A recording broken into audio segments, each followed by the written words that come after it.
Hello बच्चों, एक बार फिर स्वागत है आपके मेरे साथ। एक अनदर नेम रिएक्शन के बारे में चर्चा करेंगे। बहुत इंपॉर्टेंट नेम रिएक्शन है ये भी, जिसका नाम है Hofmann bromamide reaction. Hofmann bromamide अभिक्रिया या इसी को बोलते हैं हॉफमैन डिग्रेडेशन रिएक्शन, हॉफमैन निम्न कोटिकरण अभिक्रिया। ठीक है, क्या होता है इस अभिक्रिया में, एक एक करके सारी बातें बेसिक्स से समझते चलेंगे। ठीक है, तो देखिए आपकी एक कंपाउंड होता है जिसे एमीन बोलते हैं। आप क्या बोलते हैं? एमीन।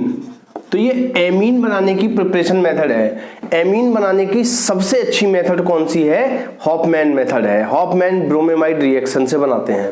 ठीक है, एमीन के बारे में देखो चर्चा करते हैं थोड़ी सी। एमीन क्या होता है? जिन कंपाउंड्स के अंदर NH2 ग्रुप हो वो आपका एमीन कहलाता है।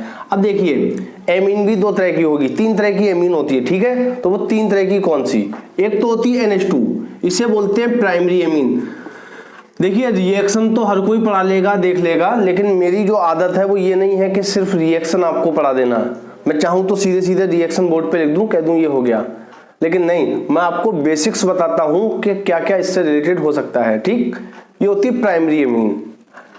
अगर यहीं पर आपका लगा है NH ग्रुप, एक H कम कर दिया, एक बॉन्ड बढ़ गया, डबल बॉन्ड हो गया, NH ग्रुप, तो ये आपकी कहलाती है सेकेंडरी एमीन। क्या होती है? Secondary amine. और अगर एक और H कम कर दो, ट्रिपल बॉन्ड लगा दो, ये आपकी कहलाती है टर्सरी एमीन, तृतीयक एमीन। तो तीन तरह की एमीन होती है। ठीक, वैसे हम क्या बोल देते हैं या सभी लोग क्या पढ़ाते हैं कि जो हॉफमैन ब्रोमेमाइड रिएक्शन है वो एमीन बनाने की मेथड है। मैंने भी यही बोला था, लेकिन हॉफमैन ब्रोमेमाइड जो मेथड है वो प्राइमरी एमीन बनाने की एक विधि है। ठीक है, इससे सेकेंडरी और टर्सरी एमीन का फॉर्मेशन नहीं होता है। अब देखिए क्या है। ठीक नाम से ही स्पष्ट है, अगर नाम को पकड़ लेंगे तो आप बता सकते हो एमीन बनेगी कैसे, या इस रिएक्शन के अंदर क्या क्या होगा। देखो मैं सारे इसके जो नाम है ना, नाम किस तरह से निकालते हैं वो सारी बातें क्लियर हो जाएंगी। देखो हॉफमैन, ये तो एक वैज्ञानिक का नाम है, हॉफमैन एक वैज्ञानिक थे, हॉफमैन थे, हाफ माइंड नहीं थे। ठीक है, ब्रोमेमाइड, देखो ब्रोमेमाइड, इसमें दो चीजें आ रही हैं, ब्रोमीन, ब्रोमीन होती है Br2, तो यहां तो हो गया Br2 के साथ रिएक्शन करानी है। किसकी करानी है? एमाइड, ये लिखा है एमाइड। ठीक, और एमाइड आपके कौन से कंपाउंड होते हैं? एमाइड आपके होते हैं जिनके अंदर CONH2 ग्रुप उपस्थित होते हैं। NH2 एमीन और CONH2 अगर होगा तो वो एमाइड कहलाएगा। क्या कहलाएगा बेटा? एमाइड कहलाएगा। अब आप एमाइड ले लो एक CH3CONH2, इसे बोलते हैं एसीटामाइड। क्या बोलते हैं इस कंपाउंड को? एसीटामाइड। ठीक, तो एमाइड आ गया, एमाइड के साथ रिएक्शन हो गई। ब्रोमो आ गया तो ब्रोमीन के साथ हो गई। एक चीज और लेनी है बस, KOH या NaOH, कोई भी बेस ले लेना है, क्षार ले लेना है, रिएक्शन कंप्लीट हो गई। भाई एग्जाम में अगर आए कि हॉफमैन ब्रोमेमाइड रिएक्शन लिखें तो वहां पर आपके माइंड में ये चीजें आ ही नहीं पाती हैं कि किस तरह से करना है। तो नाम पकड़ लो बस, ब्रोमीन और एमाइड, दो चीजें क्लियर हो गई। एमाइड की और ब्रोमीन की रिएक्शन करा दो KOH के साथ। जब KOH के साथ रिएक्शन कराएंगे देखो निकलेगा क्या? एमीन बनेगी। एमीन बनाने का मेथड है, तो एमीन बनेगी। तो देखो यहां से CO निकल गया, CH3NH2 बन गया, ये आपकी प्राइमरी एमीन बन गई। कौन सी एमीन है बेटा? ये प्राइमरी एमीन, और इसका नाम क्या है? Methyl amine. प्राइमरी एमीन तो है ही और नाम इसका मेथिल एमीन है। ठीक, और देखो क्या क्या निकलेगा। ये कैसे पता चला? क्योंकि एमीन बनाने की मेथड है, प्राइमरी एमीन बनाने की मेथड है। और देखिए KBr निकल जाएगा, यहां से K है, Br है, KBr निकल गया, KBr निकल गया।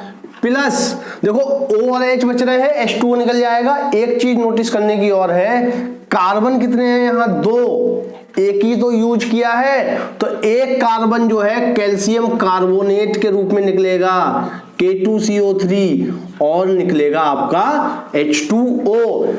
अब इस रिएक्शन को बैलेंस करना है। रिएक्शन होगी कंप्लीट। भाई KBr ये निकल गया, ये CO निकलेगा CO3 के रूप में, पोटेशियम कार्बोनेट, और साथ में हाइड्रोजन निकलेंगे H2O के रूप में। ठीक, बैलेंस करना देखो कितना आसान है। Br देखो कितने, देखो एक चीज पकड़ के देख लो, रिएक्शन बैलेंस करना भी आ जाएगी। Br कितने हैं 2, अब कुछ नहीं करो, इधर 2 Br कर दो, आपने कितने कर दिए 2 Br कर दिए, ठीक है। K कितने हो गए 2 और 2 4, भाई K कितने हो गए 4, 4KOH कर दो, ठीक। अब O कितने हो गए, O हो गए 4, 3 ये है, एक ये 4, रिएक्शन आपकी बैलेंस हो गई होगी, रिएक्शन आपकी क्या हो गई होगी, बैलेंस। देखो नहीं हुई है शायद बैलेंस अभी, 4 और एक 5 O है इधर, ठीक, तो 3 और 2 5 OH, अब रिएक्शन आपकी ये बैलेंस हो गई। इस रिएक्शन को बोलते हैं हॉफमैन ब्रोमेमाइड रिएक्शन, ठीक है।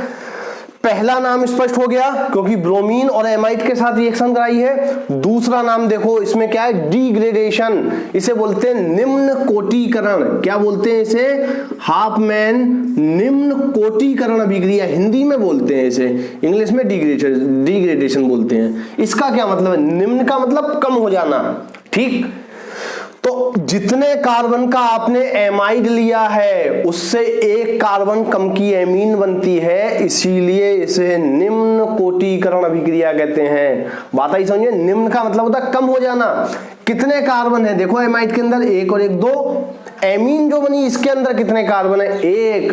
अगर आपको एमीन 2 कार्बन की बनानी है तो एमाइड 3 कार्बन का लेना पड़ेगा, ठीक है। आपकी एक एमीन तो ये हो गई, दूसरी हो सकती C2H5NH2, ये एथिल एमीन होती है। अगर आपसे कहा जाए इसी रिएक्शन के द्वारा, कौन सी रिएक्शन के, हॉफमैन ब्रोमेमाइड रिएक्शन के द्वारा एथिलमीन का फॉर्मेशन करो, तो आप क्या कहेंगे, एथिलमीन में कार्बन 2 है, आप एमाइड 3 कार्बन का ले लीजिए और 3 कार्बन का एमाइड लेंगे तो 2 कार्बन की एमीन बनेगी। हमेशा याद रखना, निम्न कोटिकरण का मतलब है 1 कार्बन कम, जब 1 कार्बन कम करोगे तो एमीन बन जाएगी। देखिए मैं बना के दिखा देता हूं। अब आप कहोगे 3 कार्बन का एमाइड क्या होगा, यहां पर C2H5 लगा दो, CONH2, प्रोपेनामाइड होता है ये बेटा, क्या होता है, प्रोपेनामाइड।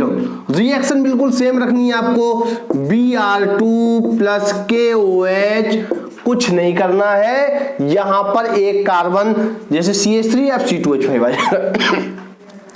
C2H5CONH2 कितने कार्बन, 2 और 1 3, आप यहां 2 कार्बन की एमीन बना दो, C2H5NH2, बाकी का सब कुछ सेम, KBr निकलेगा, K2CO3 निकलेगा और H2O निकलेगा।